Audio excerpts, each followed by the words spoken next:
JDU विधायक अनंत सिंह का एक वीडियो सोशल मीडिया पर तेजी से वायरल हो रहा है। अस्पताल के अंदर सिगरेट पीने का वीडियो आरजेडी प्रवक्ता प्रियंका भारती ने सोशल मीडिया एक्स पर शेयर किया है। प्रियंका भारती ने वीडियो पोस्ट कर लिखा कि खलनायक अस्पताल में सिगरेट पीते हुए रीलबाजी कर रहे हैं। हालांकि न्यूज 18 इस वायरल वीडियो की पुष्टि नहीं करता है।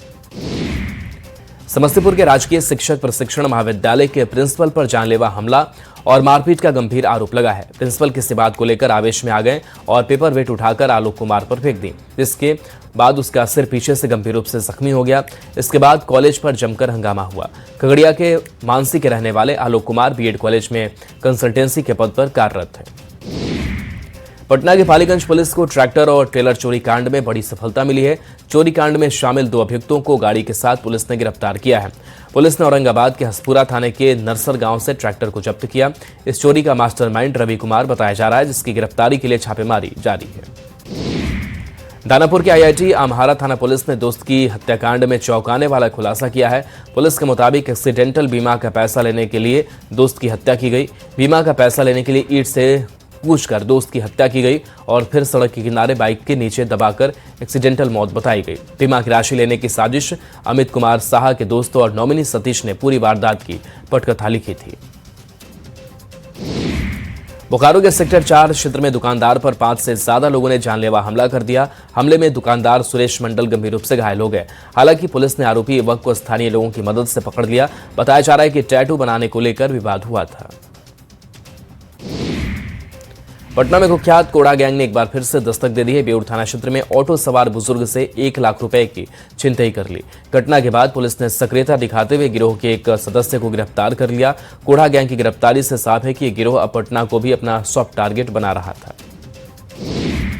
पटना के बिहटा में दिन दहाड़े चोरी की एक बड़ी वारदात सामने आई है। महावीर नगर इलाके में एक सुपरमार्केट में चोरी करते हुए 2 महिला चोरों को रंगे हाथ पकड़ा गया। बताया जा रहा है कि दोनों महिलाएं पिछले कई महीनों से इलाके की अलग अलग दुकानों को निशाना बना रही थी। पूरी घटना सुपरमार्केट में लगे सीसीटीवी में कैद हो गई। बोकारो के बेरमो में उस समय अफरा तफरी मच गई जब 2 गुटों के बीच विवाद के बाद मारपीट शुरू हो गई। देखते ही देखते मौके पर भीड़ जमा हो गई। विवाद गाड़ी मालिक और गैराज संचालक के बीच हुआ था। झड़प को शांत कराने के लिए पुलिस को लाठीचार्ज भी करनी पड़ी। समस्तीपुर में जमीन विवाद में जमकर फायरिंग हुई। बाइक सवार 3 बदमाशों ने बाउंड्री वॉल कर रहे लोगों को निशाना बनाया। मौके से कई खोखा बरामद हुआ। फायरिंग का सीसीटीवी फुटेज भी सामने आया है। मुजफ्फरपुर पुलिस ने हियापुर में महिला और 3 बच्चों की मौत के मामले में पुलिस ने खुलासा किया है। पुलिस ने हत्या में शामिल मृतका के प्रेमी को गिरफ्तार कर लिया है। पुलिस ने आरोपी आमोद कुमार और उसके ही गांव मीनापुर थाना क्षेत्र के मधुबनी गांव से पकड़ा है। फिलहाल जांच जारी है। मुंगेर में रंगदारी और पुराना केस को उठाने के दबाव को लेकर अपराधियों ने एक बार फिर से दहशत फैलाने की कोशिश की। रंगदारी नहीं देने पर बदमाशों ने घर पर ताबड़तोड़ फायरिंग कर दी। गोली लगने से बुजुर्ग घायल हो गए। फिलहाल पुलिस मामले की जांच में जुटी है। समस्तीपुर के विभूतिपुर थाना क्षेत्र में सड़क हादसे के बाद जमकर बवाल हो गया। तेज रफ्तार बस की चपेट में आने से बाइक सवार 2 युवक घायल हो गए। घटना से गुस्साए लोगों ने बस में तोड़फोड़ की और पलट दिया। पुलिस और राहगीरों के साथ भी मारपीट की। वैशाली पुलिस ने अवैध शराब के खिलाफ बड़ी कार्रवाई की है। पुलिस ने महनार थाना क्षेत्र में छापेमारी कर शराब के साथ तस्कर को गिरफ्तार किया। इस कार्रवाई के दौरान पुलिस ने 4 अवैध शराब की भट्टियों को भी ध्वस्त किया। बेगूसराय के खंजापुर गांव में ससुराल वालों ने दामाद को पेट्रोल डालकर जला दिया। झुलसे युवक को सदर अस्पताल में भर्ती कराया गया। बताया जा रहा है कि सोनू अपनी पत्नी मौसमी देवी और बच्चे से मिलने ससुराल गया था। इसी दौरान पत्नी के जबरन दूसरी शादी कराने को लेकर सास ससुर से कहासुनी हो गई थी। मोतिहारी के राजेपुर थाना इलाके में पुलिस ने छापेमारी कर 35,000 रुपए की इनामी अपराधी को गिरफ्तार किया है। राजेश यादव पर 22 मामले दर्ज है। पुलिस और एसटीएफ की टीम ने राजेश यादव को गिरफ्तार किया है। पुलिस पूछताछ में जुटी है। भागलपुर के मधुसूदनपुर थाना क्षेत्र में गोलीबारी की घटना हुई है। बाइक सवार अपराधियों ने मुरारी यादव को गोली मार दी। घायल को निजी अस्पताल में भर्ती कराया गया। बताया जा रहा है कि जमीन विवाद में गोली मारी गई है। बेतिया के शिकारपुर थाना क्षेत्र से पुलिस ने लूटपाट करने वाले 2 अपराधियों को गिरफ्तार किया है। दोनों पर युवक के साथ लूटपाट करने का आरोप है। घटना में शामिल एक अपराधी फिलहाल फरार है। अपराधियों ने 7 जनवरी को घटना को अंजाम दिया था। मोतिहारी के जीतना थाना इलाके में पुलिस ने छापेमारी की। शराब के नशे में 7 लोगों को गिरफ्तार किया। सभी शराब पीकर हंगामा कर रहे थे। पुलिस ने सभी को जेल भेजा है।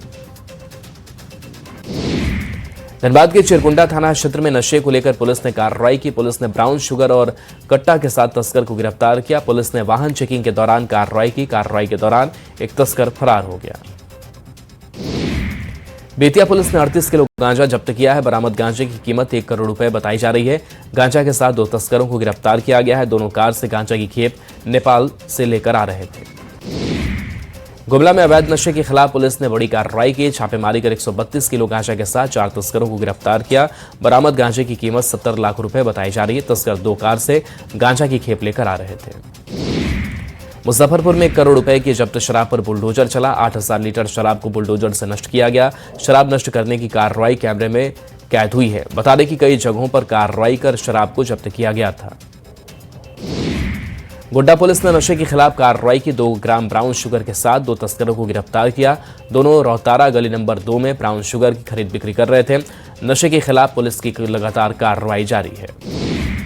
सोनपुर के सरिता हत्याकांड में आरोपी सतेंद्र का पुलिसकर्मियों के साथ वाला फोटो वायरल हो रहा है। करताहा थाने में सतेंद्र की अच्छी पैठ थी। पुलिसकर्मियों से उसकी दोस्ती थी।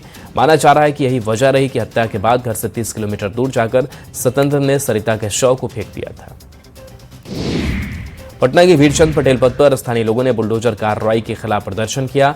अतिक्रमण हटाने की कार्रवाई से नाराज लोग वीरचंद पटेल पथ पर इकट्ठा हुए और नारेबाजी कर सरकार से कार्रवाई रोकने की मांग की। इसी दौरान मंत्री संतोष सुमन की गाड़ी प्रदर्शन स्थल से गुजर रही थी, जिसे प्रदर्शनकारियों ने घेर लिया। दरभंगा के लहरियासराय टावर से चट्टी चौक के बीच बुलडोजर कार्रवाई हुई। 4 दुकानों को तोड़कर 40 फीट चौड़ा रास्ता निकाल दिया गया। कार्रवाई के दौरान दुकानदारों ने धरना शुरू कर दिया, जिसके बाद पुलिस ने लाठीचार्ज कर लोगों को वहां से खदेड़ दिया। रांची में अंश और अंशिका के अपहरण की गुत्थी सुलझाने में जुटी पुलिस ने देश भर में फैले बच्चों के अपहरण के नेक्सस का भंडाफोड़ किया है। गुलगुलिया गिरोह के 13 सदस्यों के पुलिस ने गिरफ्तार किया है। साथ ही अलग अलग जगहों से अपहरण किए गए 12 से ज्यादा बच्चों को बरामद किया। ये पूरा नेक्सस न सिर्फ झारखंड बल्कि देश के कई राज्यों में फैला है। मुंगेर के माधोपुर गांव में एक एजेंट पर सैकड़ों लोगों से करोड़ों रुपए की ठगी के आरोप है। आरोपी मगन कुमार बीमा और म्यूचुअल फंड के नाम पर लोगों से पैसा जमा कराता था। हर महीने 2% ब्याज का लालच देता था। बाद में पता चला कि कई पॉलिसियों का प्रीमियम भरा ही नहीं किया। बगा के सिसवा गांव में पेड़ से लटका व्यक्ति का शव बरामद हुआ। परिजनों के अनुसार मृतक मानसिक रूप से विक्षिप्त था। मृतक सुरेश साहब पटेहरा बाजार गांव का रहने वाला था। शव कब्जे में लेकर पुलिस मामले की छानबीन में जुटी है। धनबाद पुलिस ने बरवड्डा थाना क्षेत्र में अवैध कोयला कारोबार को लेकर छापेमारी की। बड़ा पिछड़े गांव से 60 टन कोयला जब्त किया गया। एक कोल डिपो में कोयला को रखा गया था। बताया जा रहा है कि दिलीप चौधरी जीप सदस्य के पति हैं। उनके ही जमीन पर कोयला रखा गया था। पटना सिटी के छोटी पहाड़ी इलाके से पुलिस ने चोर को गिरफ्तार किया। महिला से सोने की चेन छीनकर चोर भाग रहा था। गिरफ्तार आरोपी गुलजार बाग का रहने वाला गौतम कुमार है। अररिया के भूदान मोहल्ले में एक जमीन को लेकर 2 लोगों के बीच मारपीट हो गई। मारपीट में दोनों पक्ष के कई लोग घायल हो गए। बताया जा रहा है कि एक ही जमीन पर दोनों पक्ष दावा कर रहे थे। फिलहाल पुलिस मामले की छानबीन में जुटी है। जहानाबाद की नीट छात्रा की मौत मामले में पिता ने बड़ा दावा किया। पिता ने आरोप लगाया कि हॉस्टल की वार्डन ने पैसा देकर मुंह बंद कराने की कोशिश की। इस मामले में पुलिस डॉक्टर और हॉस्टल मालिक की भूमिका पर कई तरह के आरोप परिजन लगा रहे हैं। पटना में छात्रा की मौत के बाद डर के साए में छात्राएं हैं। शंभू गर्ल्स हॉस्टल खाली करने और सामान लेने के लिए कई छात्राएं पहुंची। वहीं हॉस्टल के बाद सहजानंद क्लिनिक में भी एसआईटी ने दबिश दी है। पटना में नीट छात्रा की मौत मामले में मीडिया के सवालों से एएसपी बचते नजर आए। छात्रा की मौत मामले में कोई जवाब नहीं दिया। एएसपी अभिनव ने नींद की गोली खाने से मौत का दावा किया था।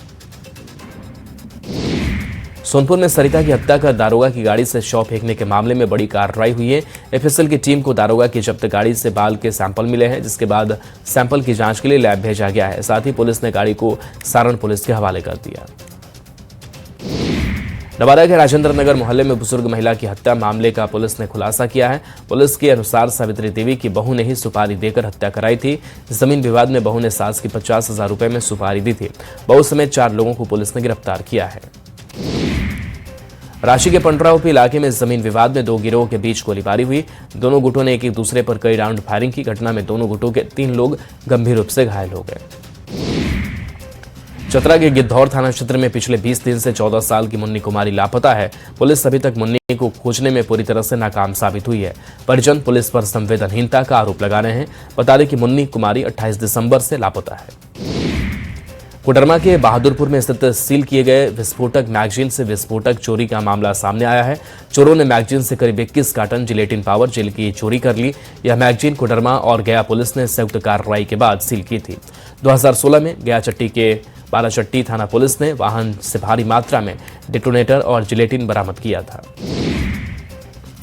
लातेहार के महुआ डार थाना क्षेत्र में बस पलटने से 9 लोगों की मौत हो गई। हादसे में 85 लोग घायल हो गए। बताया जा रहा है कि बस छत्तीसगढ़ से आ रही थी।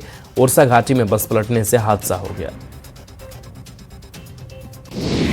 औरंगाबाद में ट्रेन की चपेट में आने से युवक की मौत हो गई। घटना रफीगंज रेलवे स्टेशन के पश्चिमी केबिन के पास की है। मृतक की पहचान फिदा बिघा के रहने वाले मोहम्मद इस्तियाक के रूप में की गई है।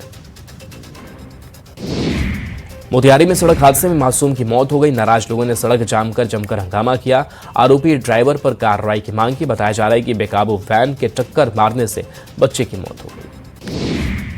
बोकारो के सेक्टर 4 थाना क्षेत्र में ऑटो में अचानक आग लग गई। देखते ही देखते आग ने पूरी ऑटो को अपनी चपेट में ले लिया। कड़ी मशक्कत के बाद आग पर काबू पाया गया। आग किस कारण से लगी इसका अभी पता नहीं चल सका है। बक्सर के आरजेडी सांसद सुधाकर सिंह ने नेता प्रतिपक्ष तेजस्वी यादव को नई कमान देने की तैयारी पर प्रतिक्रिया दी। उन्होंने कहा कि पार्टी की राष्ट्रीय परिषद का फैसला सर्वमान्य है और तेजस्वी यादव को पहले से ही पूरे अधिकार दिए जा चुके हैं। आरजेडी में तेजस्वी यादव को कार्यकारी अध्यक्ष बनाए जाने की तैयारियों पर जमुई सांसद अरुण भारती ने कड़ी प्रतिक्रिया दी है। उन्होंने कहा कि राजनीति में नई पीढ़ी को बड़े दायित्व संभालने चाहिए, लेकिन पद ग्रहण करने से पहले अपने ट्रैक रिकॉर्ड को भी देखना जरूरी है। पटना में नीट की तैयारी कर रही छात्रा की मौत मामले में केंद्रीय मंत्री जीतन राम मांझी ने बयान दिया। उन्होंने कहा कि विशेष टीम का गठन कर दिया गया है। जो लोग दोषी हैं उनके खिलाफ कार्रवाई होनी चाहिए। उन्होंने यह भी कहा कि अगर आगे गड़बड़ी होगी तो हम देश के गृह मंत्री से पूरे मामले में बात करेंगे। नीट छात्रा की मौत मामले में राजनीति तेज हो गई है। मंत्री दिलीप जायसवाल ने कहा कि पूरे मामले की निष्पक्ष जांच के लिए एसआईटी गठन कर दिया गया है। जांच पूरी होने के बाद दोषियों के खिलाफ सख्त कानूनी कार्रवाई की जाएगी। साथ ही उन्होंने विपक्ष पर मामले में राजनीतिक लाभ उठाने का आरोप लगाया है। सीएम नीतीश कुमार समृद्धि यात्रा कर रहे हैं। गोपालगंज में सीएम की यात्रा 20 जनवरी को होगी। सीएम की यात्रा को लेकर तैयारियां जोरों पर हैं। सीएम की यात्रा को लेकर बीजेपी के राज्यसभा सांसद मनन मिश्र ने कहा कि यात्रा से गोपालगंज वासियों को बड़ी सौगात मिलेगी। लोक जनशक्ति पार्टी रामविलास के प्रदेश कार्यालय में सोमवार से जनता का दरबार शुरू होगा। केंद्रीय मंत्री चिराग पासवान ने वेद प्रकाश पांडे को पार्टी का संयोजक नियुक्त किया है। उन्हें जनता दरबार आयोजित करने की जिम्मेदारी सौंपी गई है। सीएम नीतीश कुमार की समृद्धि यात्रा लगातार जारी है, जिसे लेकर सीएम 22 जनवरी को सिवान आ रहे हैं। सीएम के आगमन को लेकर जिला प्रशासन पूरी तरह से अलर्ट मोड पर है। सुरक्षा व्यवस्था को लेकर डीएम, एसपी सहित तमाम अधिकारी लगातार निरीक्षण कर रहे हैं। लखीसराय पहुंचे केंद्रीय मंत्री ललन सिंह ने जनसुराज के संस्थापक प्रशांत किशोर और आरसीपी सिंह की जेडीयू में वापसी की खबर पर पलटवार किया। उन्होंने साफ कहा कि वे प्रशांत किशोर को पहचानते नहीं हैं। आरसीपी सिंह पर भी ललन सिंह ने बिहार में पार्टी को 45 सीट पर सिमटाने का आरोप लगाया। नीट छात्रा की मौत पर उप मुख्यमंत्री सम्राट चौधरी ने बयान दिया। उन्होंने कहा कि कोई अपराधी बचेगा नहीं। पुलिस लगातार समीक्षा कर रही है। डीजीपी खुद इस मामले को देख रहे हैं। आरजेडी में लालू प्रसाद की जगह तेजस्वी यादव को मिल सकती है। सूत्रों के हवाले से खबर है कि उन्हें आरजेडी का कार्यकारी राष्ट्रीय अध्यक्ष बनाया जा सकता है। 25 जनवरी को पार्टी की अहम बैठक बुलाई गई है, जिसमें यह फैसला लिए जाने की संभावना है। साइबर अपराधियों ने परिवहन मंत्री दीपक बिरुआ का फर्जी फेसबुक अकाउंट बना दिया। मंत्री के फर्जी सोशल मीडिया अकाउंट से लोगों से ठगी की कोशिश की जा रही है। मंत्री दीपक बिरुआ को इसकी सूचना मिली, उसके बाद उन्होंने सोशल मीडिया के माध्यम से लोगों को लेकर सतर्क होने की अपील की है। निकाय चुनाव को लेकर सभी दलों ने तैयारी शुरू कर दी है। प्रदेश कार्यालय में बीजेपी ने निकाय चुनाव को लेकर अहम बैठक की, जिसमें बीजेपी के वरिष्ठ नेताओं के साथ सांसद और विधायक शामिल हुए। बैठक के दौरान जल्द से जल्द निकाय चुनाव कराने की मांग की गई। देवघर के मधुपुर में मंदिर के जीर्णोद्धार कार्य को लेकर हुए विवाद के बाद अब बीजेपी ने मोर्चा खोल दिया है। बीजेपी का प्रतिनिधिमंडल मधुपुर पहुंचा और स्थिति का जायजा लिया। रिपोर्ट प्रदेश अध्यक्ष को सौंपी। इसके बाद बीजेपी अब इस मुद्दे पर आगे की रणनीति तैयार करने में जुट गई है। जमशेदपुर से रहस्यमय ढंग से लापता कैरव गांधी के घर आजसू सुप्रीमो सुदेश महतो पहुंचे। पीड़ित परिवार से मुलाकात की। इस दौरान सुदेश महतो ने जिला प्रशासन और राज्य सरकार पर कई आरोप लगाए। कहा कि पूरे झारखंड जंगल राज बन चुका है। जमशेदपुर के पोटका प्रखंड के हाता में एक सरकारी टेक्निकल संस्थान का शिलान्यास किया गया। विधायक संजीव सरदार ने संस्थान के निर्माण के लिए भूमि पूजन किया। विधायक ने कहा कि संस्थान के बनने से स्थानीय छात्र छात्राओं को बेहतर शिक्षा की सुविधा अपने क्षेत्र में ही मिलेगी, उन्हें बाहर नहीं जाना पड़ेगा। रांची में इस महीने के अंत में नगर निकाय चुनाव को लेकर घोषणा होने की संभावना जताई जा रही है। इसको लेकर तैयारियां जोरों पर है। इस बार नगर निकाय चुनाव में कुल 53 वार्ड में 10,27,066 मतदाता अपने मताधिकार का प्रयोग करेंगे। 29 वार्ड में महिला वोटर की संख्या पुरुष वोटर की संख्या से अधिक है। जामताड़ा के अंबा गांव में प्राथमिक स्वास्थ्य केंद्र निर्माण कार्य का शिलान्यास किया गया। विधानसभा अध्यक्ष रविंद्रनाथ महतो ने शिलान्यास किया। 1,41,00,000 रुपए की लागत से मॉडल अस्पताल का निर्माण किया जाएगा। उन्होंने कहा कि आम जनता को गुणवत्तापूर्ण स्वास्थ्य सुविधा उपलब्ध कराना सरकार की प्राथमिकता है। झारखंड मुक्ति मोर्चा के मिलन समारोह में पार्टी को बड़ी मजबूती मिली। राष्ट्रीय युवा शक्ति के संयोजक उत्तम यादव ने अपने सहयोगियों के साथ जेएमएम की सदस्यता ली। पार्टी के केंद्रीय महासचिव के समक्ष उन्होंने जेएमएम की नीतियों पर भरोसा जताया। इस अवसर पर पलामू से पूनम सिंह भी पार्टी में शामिल हुई।